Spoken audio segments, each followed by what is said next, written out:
Hi, welcome to another exciting episode of the Andre The Beast Crayton Show. Another exciting show. Definitely another exciting guest.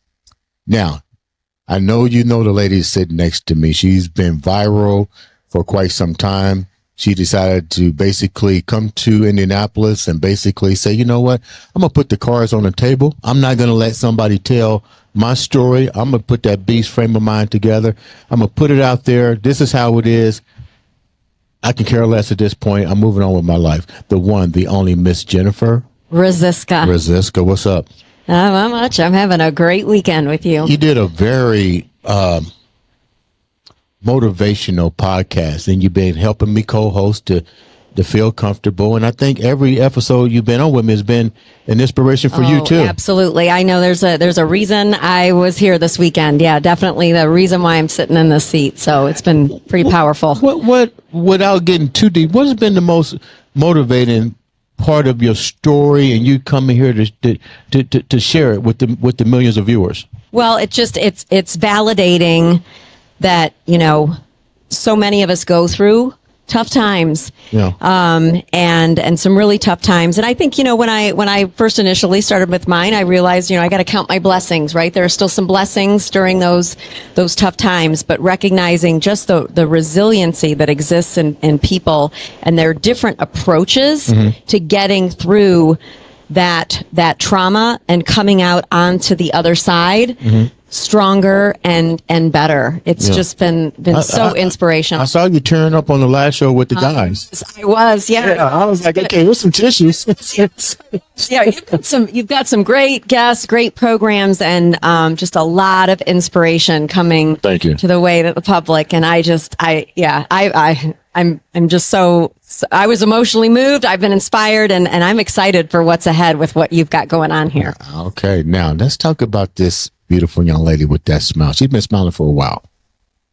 And there's a reason that she's smiling. Because when you're suffering from trauma, post-traumatic stress disorder, homelessness, and let me use this word, which a lot of people don't realize. This is what happens to a lot of people. It's not necessarily hopelessness, it's limitationless. When limitations become a handicap for you, a lot of times hopelessness is the next feeling to pop up in your life. For sure. This young lady has met the faces of all these demons right here. And she's going to tell us how she basically said, no more. I'm going to put my beast mindset together and I'm going to go make a difference. So let's welcome to the show, the one, the only Miss Tiffany Strickland. What's up, Tiffany? Hi, how are you? I'm doing great. Sounds like you're from South Carolina Gamecocks.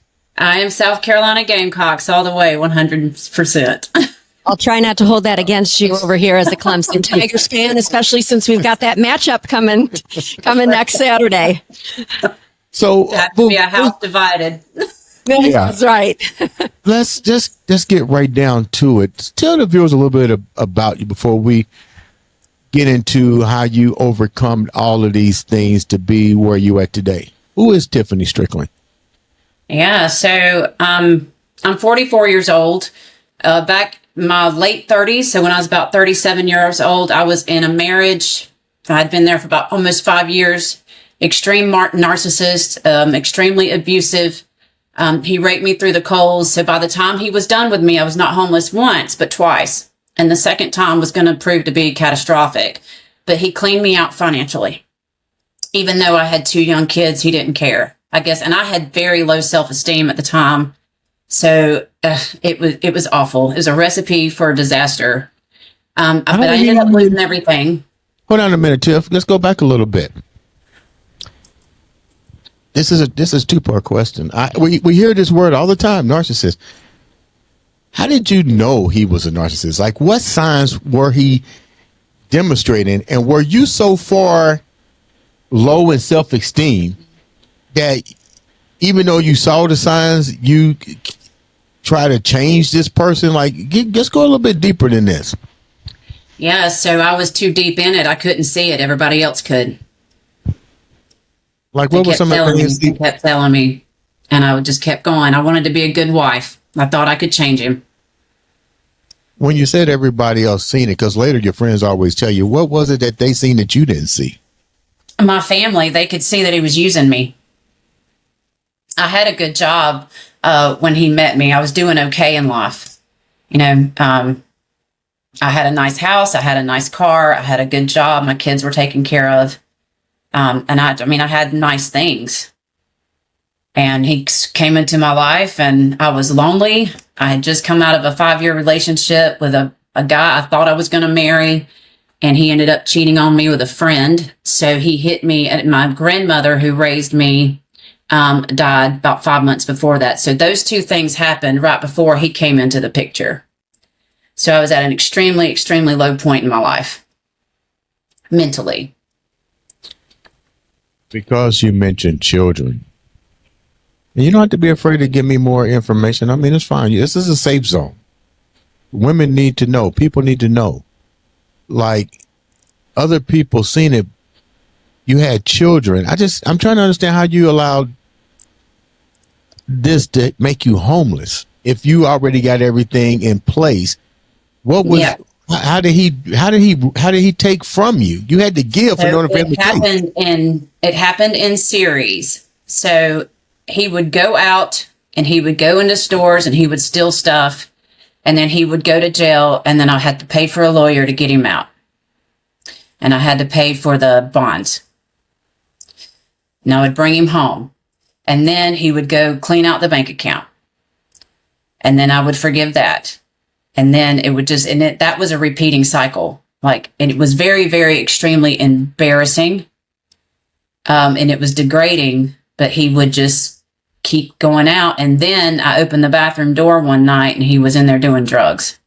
So that was the pivot point when I was like, okay, this is not okay anymore. Like, this is the driving force behind it. And he would go into these stores and he would steal stuff. He went to work for an employer. They were doing construction, and he went back in the middle of the night and stole all of his stuff. So he would just go missing for days, and then he would come home. This was in the first year. How did you meet him? Well, we actually went to high school together and reconnected over Facebook. Lord have mercy. Isn't that usually how you met in high school? Yes. Yeah. So I knew him from high school. So he was a kleptomaniac? Yes. But I'm trying to. So what made you analyze that he's narcissistic? That he's a narcissist versus him being a kleptomaniac? Because of the head games, the emotional games he would play with me, and then he was isolating me a little bit at a time from my family. Oh, don't listen to your aunt, she's just doing this. Or, oh, don't listen to your sister, she's just doing this. And so he was isolating myself. So I was starting to cut people off one by one because it was in my ear all the time. Very emotional, abusive. Now, at the time, I didn't know what the word narcissist was. I didn't learn this till later when I went to school for coaching. I think that's the new word. Well, it is. It's the only one that's popped up over the last couple of days. Every time somebody comes on the show, I just wait on the word to pop up. Oh, he or she was a narcissist. He was seeing that, believe me, that word went viral. I don't think it just was started in college. Everybody, well, what you're showing some narcissistic tendencies. Yeah, I know. I think the word of last year was demure. I think this year it's narcissist. That's crazy. Yeah, I do. Yes. Yeah, I wanted to ask. So you said this was like a cycle. Yes. So what is it? Why, if you saw, obviously hindsight's 2020, but so as this didn't happen just once, then it happened again and again. Mm-hmm. So what was going on inside of you that how was it that you were able to justify So I had this belief in my mind that I was 32 years old when we got married and met, but I had 2 kids. And growing up, my grandparents always told me, you grow up, you go to school, you go to college, you get married, you have kids, and you stay that way forever. Well, I already felt like a lowlife because here I am with 2 kids by 2 different fathers and never been married. And here I am 32 and I'm also a high school dropout. So I didn't live up to any of those beliefs that was instilled in me growing up. And I finally had gotten married.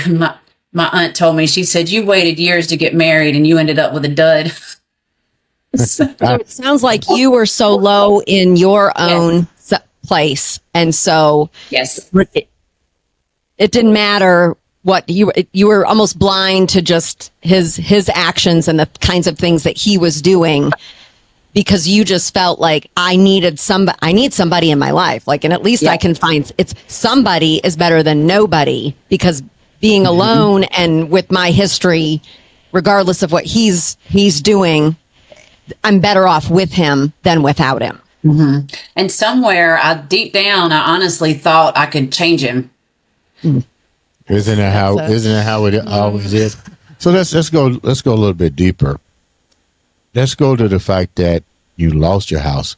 There was no indications that you was about ready to lose your house. Did you lose your job, or how did all that happen? Your first time being homeless, not your house, but just being homeless the first time. What was those scenarios? Him going in and out of jail, or you just not being able to manage money? Did you lose money? So how did you become homeless? You don't have no money? He was like a vacuum. He just sucked money right out of me. And he went back to jail, and there I was paying all these lawyer fees and coming up with canteen money and having to pay all that. Well, it was so disruptive in my home that my emotional state was getting worse. I ended up losing my good paying job.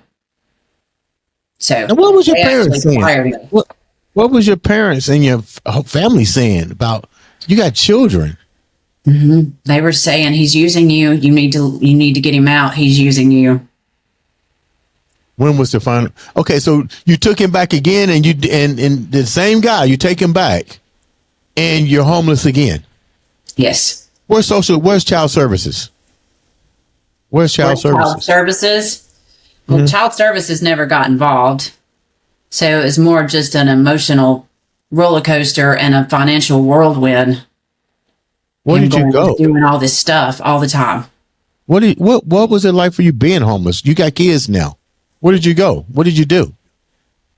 So the first time, my daughter went and stayed with her boyfriend at the time in high school. His parents let her stay there. And then me and my son stayed with a friend of mine at her house. And that was only for a couple of months until I got my tax money and I got back on my feet. And then I got us another house. And then he was in jail for like a good year after that. So you bonded him. He gets out on parole, I take it. And you take him into your house. Yep. A year later. Yeah. He talked me into, I'll do good this time. It was like that every time. I promise it won't happen again. I'm going to do good this time. I love you. It's not going to happen. I mean, every single time that was how he got his foot back in the door. It's not going to happen again. And even during that year while he was in incarceration, that relationship then between you, it remained strong. Yeah, well, I still talk to him on the phone. Okay. Off and on. So as long as he could get me on the phone, he was always in my ear. And then in your head. Yep. Yeah. So now he comes home, paroles to you. How long did it take you to become homeless again? So I bonded him out in February of 2017. And he went back to jail in August of 2017. And by that point, I was in such another financial disarray that I was homeless come December. So my daughter had moved out and gotten her own place. They had like a roommate style thing where it was her and 4 other girls, and she paid rent. And my son went to go stay with his father during that time so I could get back on my feet. But it would prove to be awful. Is this where the post-traumatic stress disorder showed his face? Yeah. How did you get diagnosed with that? I was homeless for 18 months. Like I lived in my car for the first 6 months trying to get a job, but I was so distraught because my son had to go live with his father that he couldn't stay with. It was almost like I was grieving the deaths of my children because I couldn't take care of them. And I was living in my car. And then I was just like in a mental, it was awful. It was awful. And then the people that I was staying with at the time, they didn't help at all. It was street people.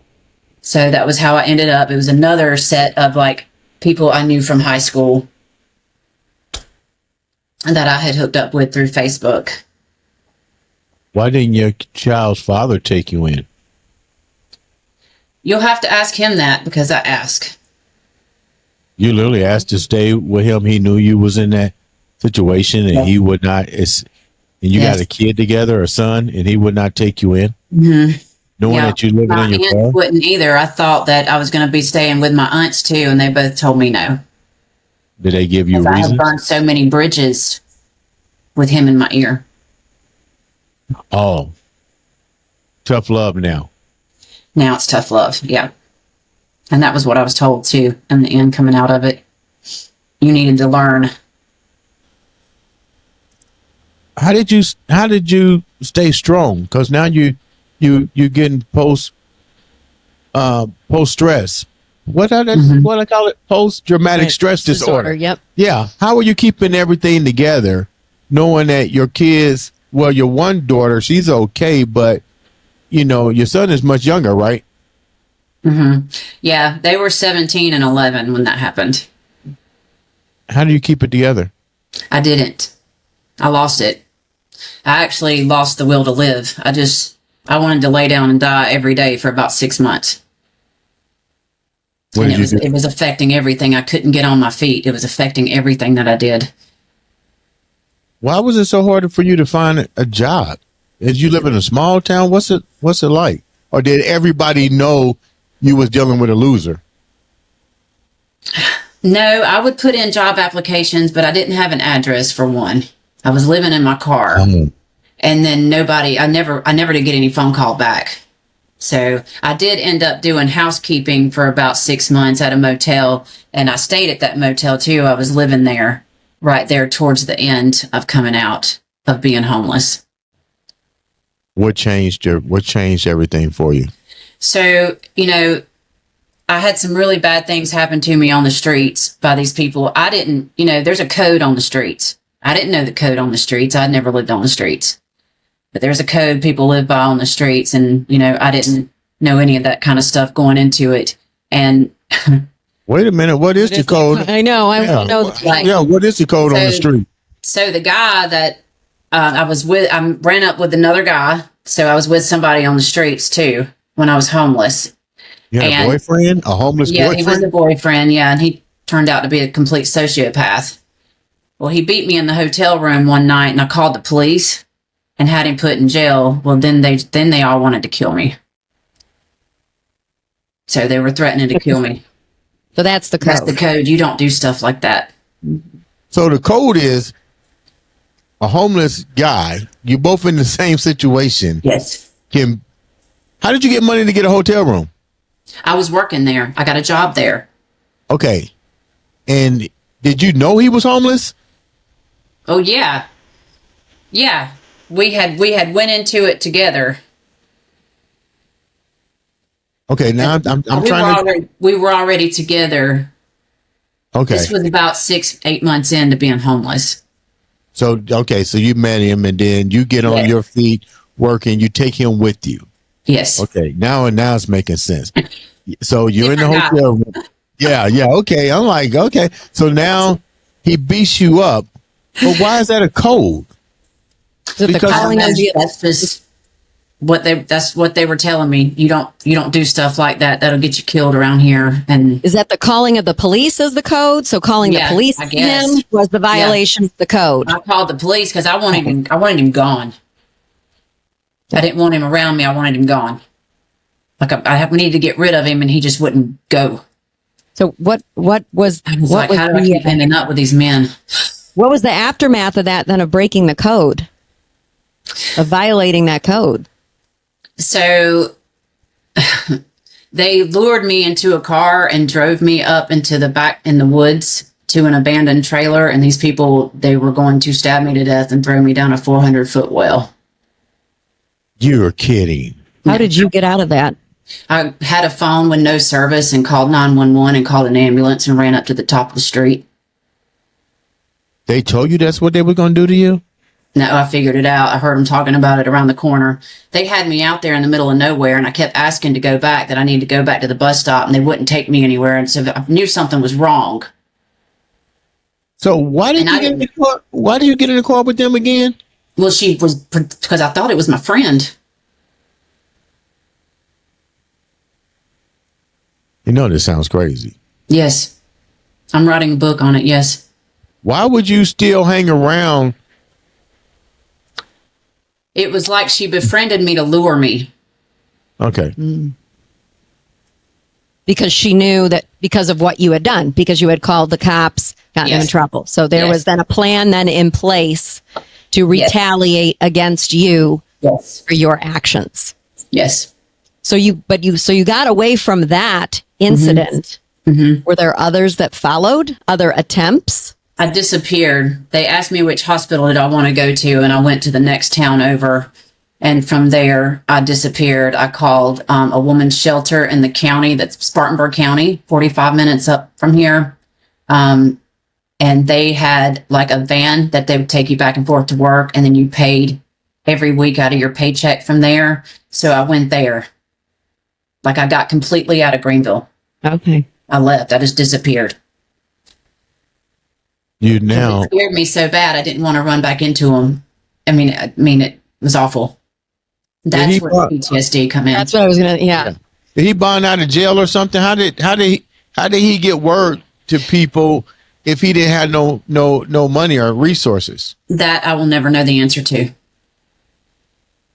Where's he at now? I don't know. Are you afraid? Yes. Do you mean the code to the streets of the homeless? The code to the street of homeless is that deep that people need to fear? Yeah. Is that statewide as far as you know? With these people, it was. I don't know. Now, remember, I had never, that's the first time I had ever been in a situation like that. So, I mean, at least with these people, that's how deep it was. What about your family? After you got yourself in order with your kids and so forth, how did that change the trajectory of your family now?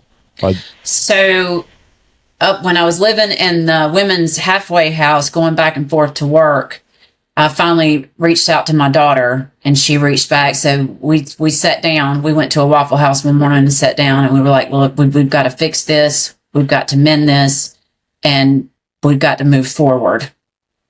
So we did that. And then like a couple months later, she enlisted in the Army, and we got an apartment together right before she went off to basic training.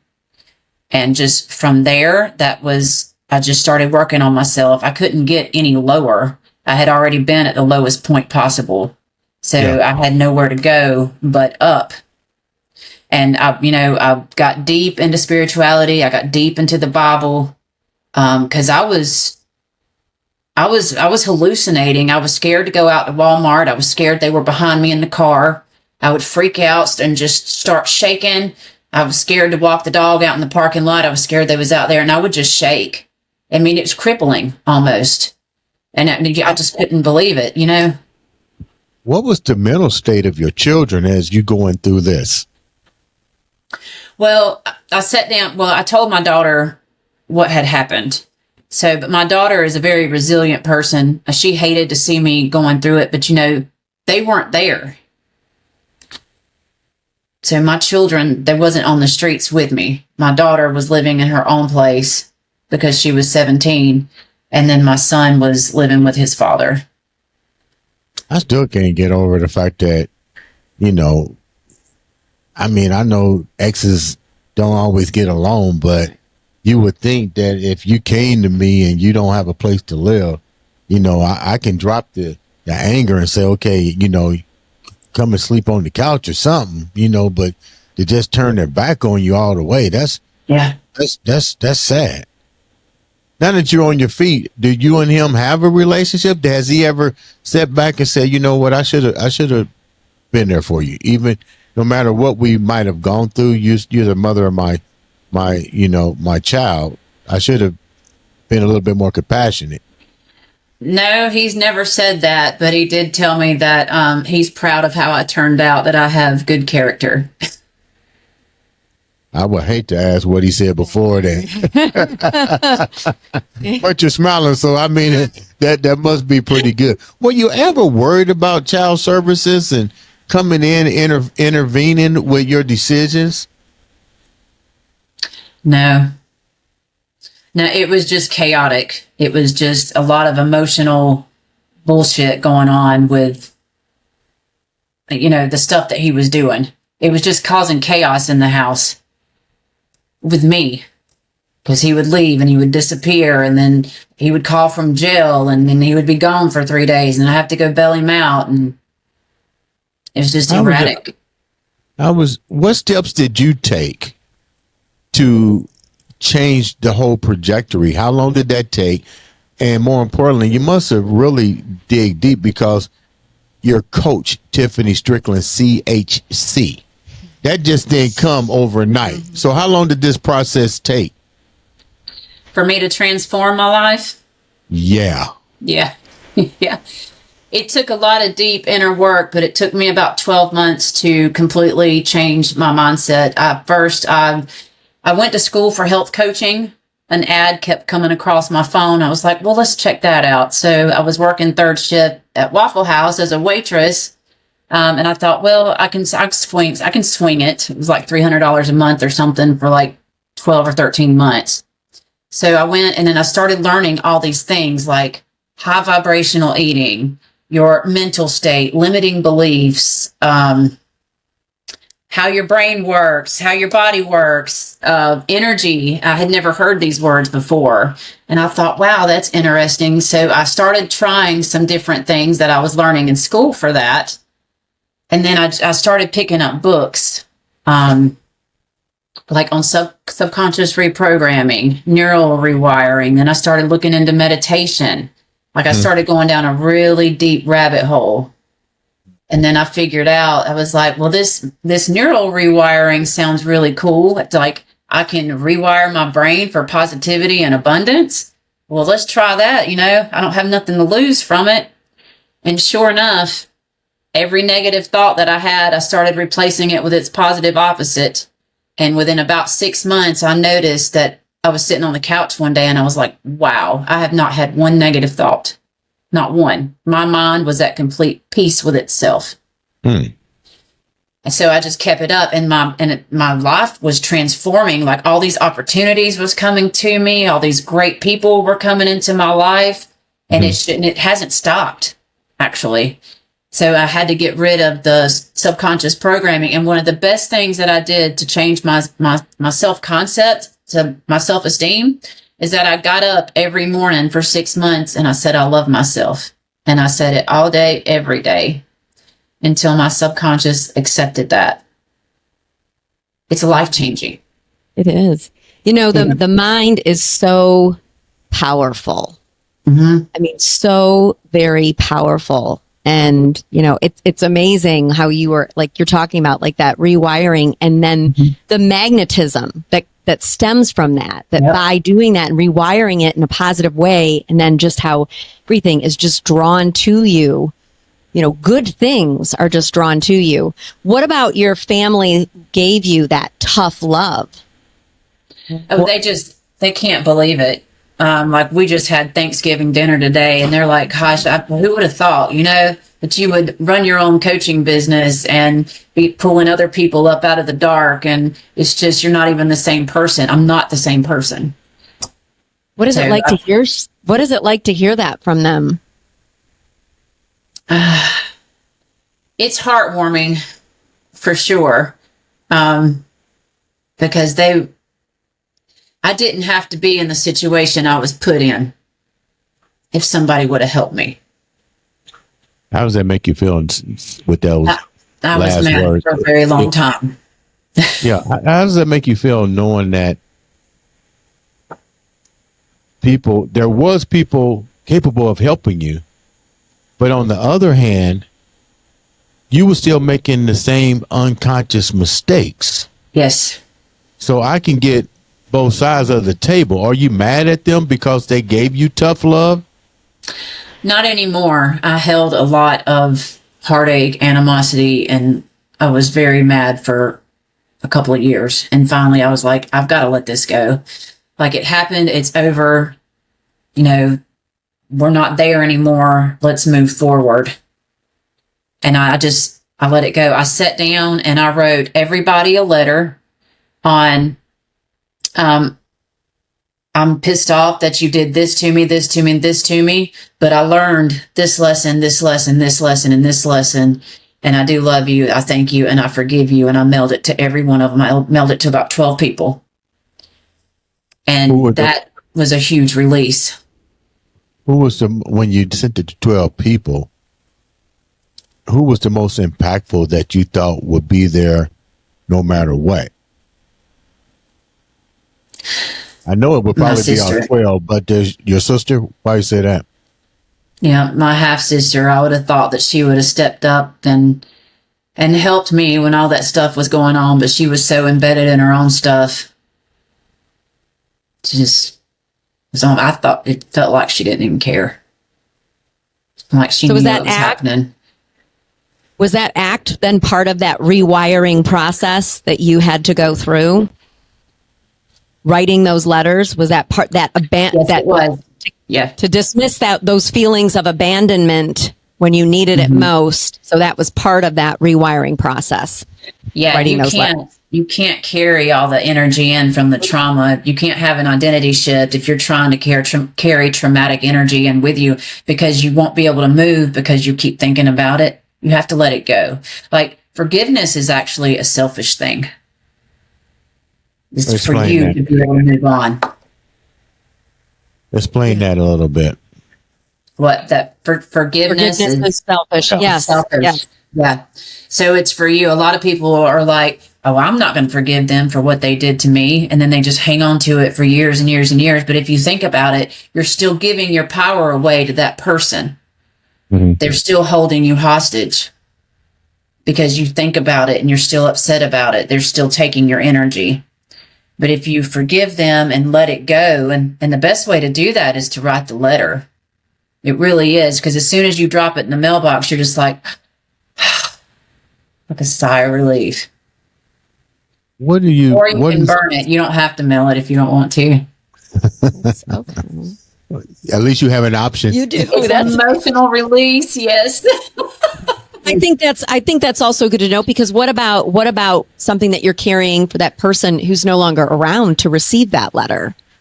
So the fact that, that is an interesting alternative. I think you like the fact of burning. You're starting to have flashbacks of your own stories. You want to write a letter and then say you're going to burn it. There's a list running through my head right now of some letters I need to write. You're now a coach. What are some of the things that you see in your clients that you saw in yourself? The mistakes and so forth. The struggle.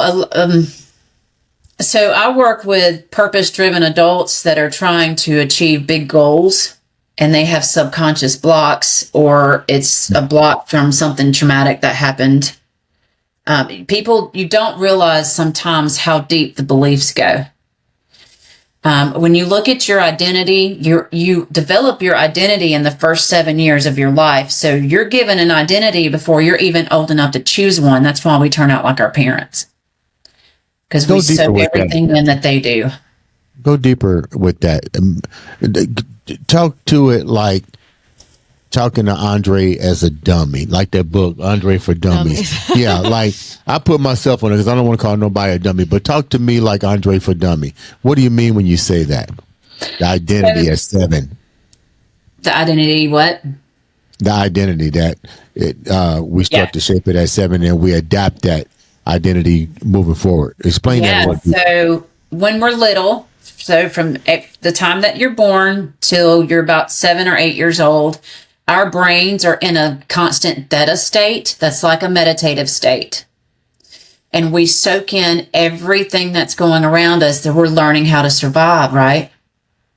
We pick up everything from our parents, everything, doesn't matter, and whoever's raised you or whoever's around often. And that's why you'll see people turn out just like their parents, even if they say that I'm never going to turn out like that. And then years later, they always end up do, because it's instilled in you. It's a belief system. So it's locked into your subconscious. This is how we survive. So you're given an identity before you're old enough to choose one. How do you break it? And how do you recognize the identity has gone wrong? Yeah, well, you have to recognize your subconscious beliefs. They're pretty easy to pick up. It's when you're saying, I can't, I won't, this won't happen for me. That's a instant block. Self-doubt and self-limitations. Yep. You have to, and the way you get rid of it is you rewire yourself. You have to build, you've been thinking the same negative thoughts for so long, you've got a superhighway running in your head. 95% of the thoughts that you think today are the exact same thoughts you thought yesterday, and you thought the day before, and probably even 2 or 3 months ago. So you have to rewire that. And we're just like, our environment, everything you see on TV is negative. A lot of the music these days is negative, and you're constantly soaking that in. So you get beliefs built from that too. And then anything traumatic that has happened to you over the course of your life, as soon as something traumatic happens, your brain has a chemical reaction and it immediately impresses it into your subconscious. And then you remember that, and then you usually build beliefs around that as well. But you have to recognize it, bring awareness to it. When you have the negative thought, immediately replace it with its positive opposite. And you do that every day, all day, and you do it for months. At least 90 days till it becomes automatic, because you're building new neural pathways in your mind. You can't just delete negative thoughts or beliefs, but you can make them fade into the background till they're no longer. So you're driving the car on the superhighway, but you're leaving the shit in the rearview mirror. That's right. And it's life-changing. Who taught you that? Who brought this inspiration to you that led you down that path? It's coaching school. When I went to school for health coaching, I was like, wow, there's actually another way to live. I had never heard of holistic practices and holistic healing and all this other stuff. I'd never heard of that stuff before I went to school for it. What did you discover about your identity then as a 7, like by the age 7? So looking back, like what did you discover then about yourself that was formed by that age? So I had a lot of my grandmother raised me. She adopted me at 6 months old. Like a lot of her stuff, like worrying all the time about nothing or things that are completely out of my control. I'm still trying to get a grip on that. I worry about my kids and where they're at and what they're doing, but worrying all the time, like I picked that up. Being like over controlling with my children, I picked that up. What's been the easiest thing for you to change now about the whole concept of genetic rewiring your think process? What has been the most inspirational part of this for you? In my own life? Yeah, your life. Just seeing where I'm at today. If you would have seen me 10 years ago and you would have told me I would be doing this, I would have laughed really hard. Because I was at a place of low. I was very low. And I have never thought very much of myself. I've always had low self-esteem. And that, stems back to my abandonment issues with my parents. But just looking where I'm at, if you'd have told me I'd have my own coaching business and I would be helping people to overcome their lack, limitations, and scarcity mindset so that they can go do great things in the world. I mean, it's just beautiful. It makes me cry sometimes when I think about it. And this work it's beautiful. It's gratifying. We getting that noise again. Dark for others. Yeah, we're getting that noise again. Okay, now it's gone. Okay, there we go. Is that a spiritual noise that's going in the background? Is that a vibrational frequency we're hearing in the background? It's coming in when it wants to. You know what? your story is really cool. I like it. There's some struggle here. There's some mistakes, but I noticed throughout the whole show, you have not stopped smiling. Yeah. You're full of joy. And how does that make you feel right now, knowing that? Were you smiling this much when you was going through this stuff with the kleptomaniac narcissistic guy? No, I was crying all the time. No, it's such a, when you rewire your neural pathways for positivity, success, and abundance, and you instill new beliefs into your subconscious, my world is magical all the time. I meet awesome people all the time. Good things happen to me all the time. And that's because I believe that good things are going to happen to me and I expect it. It's magical without the shrooms. It's funny because we talk about that quite often on this platform, that if you believe it and you keep saying to yourself, these things will happen to you. I think limited beliefs keep people prisoned. Yes. And I think another reason that this happens is because I tell people that's beautifully. It sounds beautiful to people, but it's true. But this is what I tell people too. You got to the human factor is still there, and the human factor. This is my theory. The human factor runs like this. We're all designed to have unlimited beliefs system to get whatever we want. Mm-hmm. But we want it right then. It's show me. Yeah. But you're a prime example of show me. Doing that.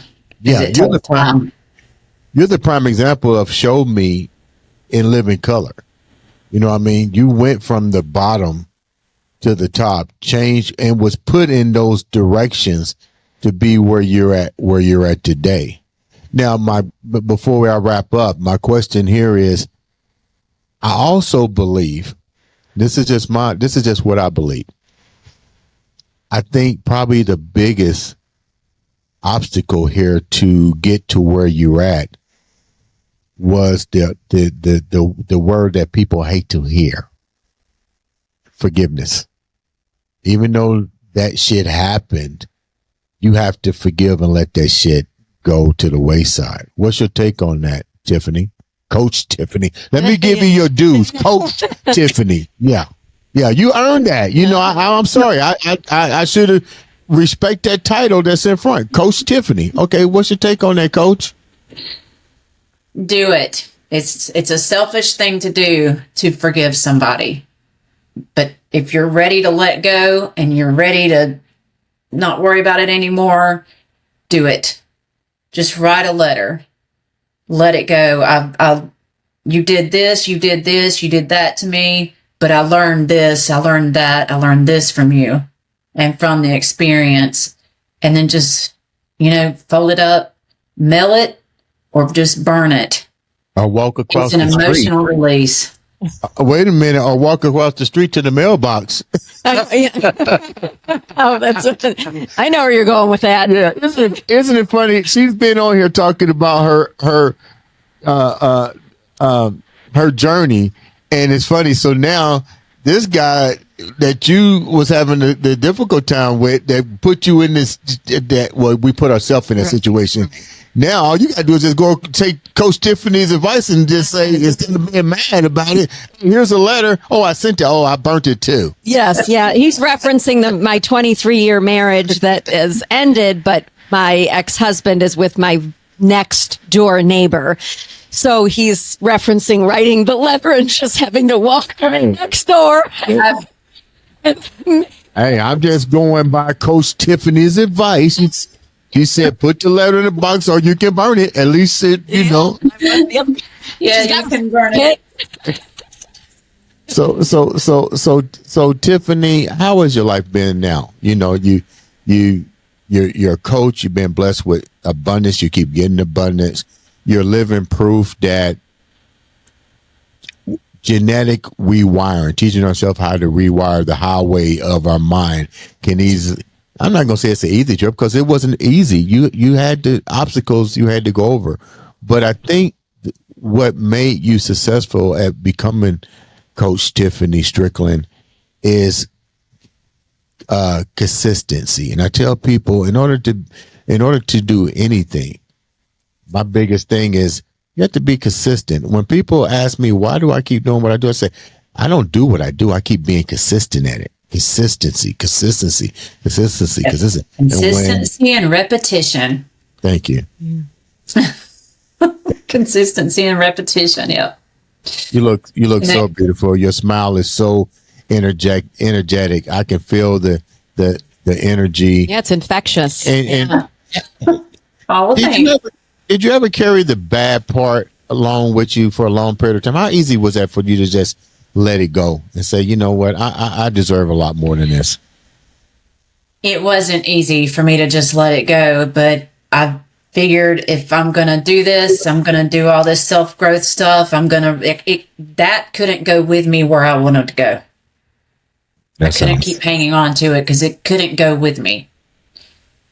And so is the message to so many people that the longer that you want to stay in that victim mindset, that you are prolonging the time in which you're finally going to get yourself to that other side. Yes, you have to let it go because you're giving your power away to them still. Wow. Forgive and move on. You don't want to take them into tomorrow with you. You want to leave them where they're at. Wow, man. That's Coach Tiffany leaving those words. And look, she says it with such confidence. You want to leave them where they're at. Leave them where they're at. I'm telling you, you do. There's a lot of good stuff on the other side of it. Tiffany, how can the viewers reach out to you to know more about Coach Tiffany Strickland and the mindset change that you can help them to achieve? Yep. So I'm on YouTube as well as Coach Tiffany Strickland. Also, I'm on TikTok as @transformation_coach. And then you can find me on my website, stan.store/Tiffany Strickland. Sounds like a winner. And before we wrap up, congratulations to you for coming clean and keeping that beast mindset and saying for once and for all, you're going to take back control of your life. You're going to rewrite the narrative the way that it really happened. You got your family back. You got your house back. You just heard Coach Tiffany give you advice. Go take the letter and put it in the mailbox. You know, you don't have inspiration from the 4 guys and all the other people, man. You've been getting all kind of stuff today, man. No. If you ain't genetic hardwired yet, you got a problem. Yeah, I know. Free therapy, but I'm telling you, priceless. Absolutely. This has been great.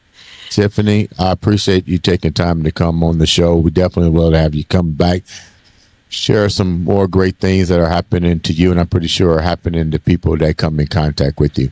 Ladies and gentlemen, make sure you subscribe, click that button, share. Sometime when you touch a button, it can change the life of somebody else or even a life of your own. This has been another exciting episode of Take It Away, Andre The Beast Crayton. Shoo, shoo, shoo, shoo, shoo, shoo.